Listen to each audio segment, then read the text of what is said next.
જય હિન્દ મિત્રો, સ્વાગત છે તમારું ગુજરાત સરકારી હબમાં। આજના વિડીયોમાં આપણે વાત કરીશું માનવ કલ્યાણ યોજના વિશે। ફોર્મ ભરવાના શરૂ થઈ ગયા છે। ફોર્મ કેવી રીતે ભરવું, કયા ડોક્યુમેન્ટ જોઈશે, સંપૂર્ણ માહિતી માટે તમે વિડીયોના અંત સુધી બન્યા રહો। સૌપ્રથમ આપણે લેપટોપ કે મોબાઈલની સ્ક્રીન પર જઈને ગૂગલમાં માનવ કલ્યાણ યોજના ટાઈપ કરીશું। ઈ કુટીર માનવ કલ્યાણ યોજના ઉપર ક્લિક કરીશું। આપણી સામે ફોર્મ ભરવાનું તેમજ રજિસ્ટર કરવાનું પેજ ઓપન થઈ ચૂક્યું છે। અહીંયા તમે જોઈ શકો છો કે વિવિધ આપણને માર્ગદર્શિકા આપી છે તેમજ લોગિન કરવાનું પોર્ટલ આપ્યું છે। યોજનાનું નામ છે માનવ કલ્યાણ યોજના। યોજનાની પાત્રતા જણાવવામાં આવી છે। તો ઉંમર 18 વર્ષથી લઈને 60 વર્ષ સુધીના વ્યક્તિ આ ફોર્મ ભરી શકે છે। ગ્રામ્ય વિસ્તારના લાભાર્થીઓ માટે જિલ્લા ગ્રામ વિકાસ વિભાગની ગરીબી રેખાની યાદીમાં સમાવેશ થયેલો હોવો ફરજિયાત છે। 0 થી 16નો સ્કોર ધરાવતા લાભાર્થીઓ આવકનો દાખલો રજૂ કરવાનો રહેતો નથી અથવા અરજદારના કુટુંબની વાર્ષિક આવક 6 લાખ સુધીની હોવી જરૂરી છે।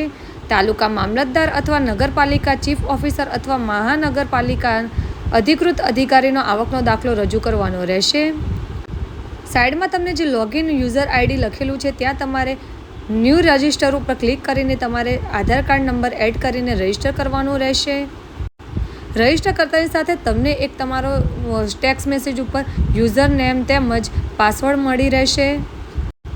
આ યુઝર નેમ તેમજ પાસવર્ડ થ્રુ તમે લોગિન કરીને ફોર્મ ભરી શકો છો। ફોર્મ ભરવામાં તમારે ઓરિજિનલ ડોક્યુમેન્ટ્સ અપલોડ કરવાના રહેશે। વધુ માહિતી આપણે આગળ જોઈશું। માનવ કલ્યાણ યોજનાના અરજદારો માટે એક માર્ગદર્શિકા જાહેર કરવામાં આવી છે। આ અરજી ફક્ત ને ફક્ત ઓનલાઈન કરવાની રહેશે। આપના ગામના VLE અથવા તો કોઈપણ સાયબર કાફેમાં જઈને તમે ફોર્મ ભરાવી શકો છો। આપે ઓનલાઈન અરજી કરતી વખતે જરૂરી તમામ ડોક્યુમેન્ટ ઓનલાઈન અપલોડ કરવાના રહેશે। આપે અરજી કરતી વખતે ઈ શ્રમ કાર્ડ નંબર અને ડોક્યુમેન્ટ્સ અપલોડ કરવાનું રહેશે। જો ઈ શ્રમ કાર્ડ ન હોય તો ઓનલાઈન ફોર્મમાં આપેલી લિંક ઓપન કરીને ઈ શ્રમ કાર્ડ તમે બનાવી શકો છો। દરેક ડોક્યુમેન્ટ્સ ઓરિજિનલ અપલોડ કરવાના રહેશે। આપે પોર્ટલ ઉપર જાતિ પસંદ કરવાની રહેશે, તેનું પ્રમાણપત્ર અપલોડ કરવાનું રહેશે। વધુમાં અનુસૂચિત જાતિ પૈકી અતિ પછાત વર્ગની 12 જાતિઓ માટે તેમજ સામાજિક અને શૈક્ષણિક પછાત વર્ગ પૈકી અતિ પછાત તેમજ વિચરતી વિમુક્તિ જાતિઓ માટે કોઈ આવક મર્યાદા લાગુ પડતી નથી। તેમજ જાતિ ધરાવતા અરજદારોને માત્ર જાતિ પ્રમાણપત્ર અપલોડ કરવાનું રહેશે। તેઓને આવકનો દાખલો રજૂ કરવાનો રહેશે નહીં। આ સિવાયની તમામ જાતિઓ લાભાર્થીઓને 6 લાખ સુધીની આવક મર્યાદાનું પ્રમાણપત્ર રજૂ કરવાનું રહેશે। આ અરજીની સ્થિતિ પર તમે ઓનલાઈન એપ્લિકેશન સ્ટેટસમાં જઈને જોઈ શકો છો। ડોક્યુમેન્ટની વાત કરીએ તો ડોક્યુમેન્ટમાં તમારી પાસે ઈ શ્રમ કાર્ડ હોવું ફરજિયાત છે। ઈ શ્રમ કાર્ડ તેમજ આધાર કાર્ડ, આવકનો દાખલો, જાતિનો દાખલો તેમજ પાસપોર્ટ સાઇઝનો ફોટો હોવો જરૂરી છે।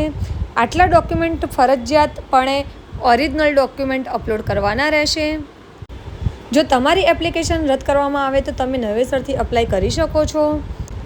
આપનું ઈ વાઉચર માનવ કલ્યાણ યોજના અંતર્ગત કોઈ પણ મુશ્કેલી તમને જણાય તો તમે હેલ્પ ડેસ્ક નંબર 9909926280 તેમજ 9909926180 ઉપર કોલ કરીને માહિતી મેળવી શકો છો। આ ટૂલકિટ માટે કોમ્પ્યુટરાઇઝ ડ્રો કરવામાં આવશે। સ્ક્રીન પર જોવા મળતા આ 10 વ્યવસાય માટે તમને ટૂલકિટ આપવામાં આવશે। ભરતકામ, બ્યુટી પાર્લર, પાપડ બનાવવા માટે મશીન, વાહન સર્વિસ, રિપેરિંગ, પ્લમ્બર, સેન્ટિંગ કામ, ઇલેક્ટ્રિક એમ્પ્લોયરીઝ રિપેરિંગ, અથાણા બનાવટ, પંચર કીટ તેમજ સિલાઈ કામ, કડિયા કામ આવી વિવિધ યોજનાઓ માટે તમને ટૂલકિટ આપવામાં આવશે। જેના દ્વારા તમે પોતાનો વ્યવસાય શરૂ કરી શકો છો તેમજ નાના મોટા ધંધા કરીને તમે પોતાના માલિક બની શકો છો તેમજ તમે રોજગારી મેળવી શકો છો। અહીંયા તમારે એક સેલ્ફ ડિક્લેરેશન ફોર્મ અપલોડ કરવાનું રહેશે, જે તમે અહીંયાથી ડાઉનલોડ કરી શકો છો। Self declaration form print out download કરો, ત્યાંથી તમે ડાઉનલોડ કરીને ભરીને તમારે અપલોડ કરવાનું રહેશે। તો આ ફોર્મ કેવી રીતે ભરવું તે પણ આપણે જોઈશું। સૌપ્રથમ તમારે તમારા અરજદારનું નામ, તાલુકો, જિલ્લો, ઉંમર, વર્ષ દરેક માહિતી ભરીને તમારે સહી કરીને ઓરિજિનલ અપલોડ કરવાનું રહેશે સ્કેન કરીને। આ ફોર્મ તમે તમારા લેપટોપ કે મોબાઈલ થ્રુ ઘરે બેઠા જાતે ભરી શકો છો। તો આ માહિતી જો તમને પસંદ આવી હોય તો મારા આ વિડીયોને જરૂરથી લાઇક કરજો। જરૂરી ઉમેદવારો સુધી મારો આ વિડીયો જરૂરથી શેર કરજો। જો ચેનલ ઉપર નવા આવ્યા છો તો મારી ચેનલને જરૂરથી સબસ્ક્રાઈબ કરજો। ફોર્મ ભરવામાં કોઈ પણ તમને પ્રોબ્લેમ જણાય તો કમેન્ટ બોક્સમાં જરૂરથી કમેન્ટ કરજો, અમે તમારી મદદ જરૂરથી કરીશું. તેમજ આવી અન્ય માહિતી માટે અમારી યુટ્યુબ ચેનલ ગુજરાત સરકારી હબ, ગૂગલ વેબસાઇટ તેમજ વોટ્સઅપ ગ્રુપમાં જોડાયા રહો, જેવી આવી અવનવી માહિતી તમારા સુધી પહોંચી શકે. ચેનલને સબસ્ક્રાઈબ કરવાનું ભૂલતા નહીં.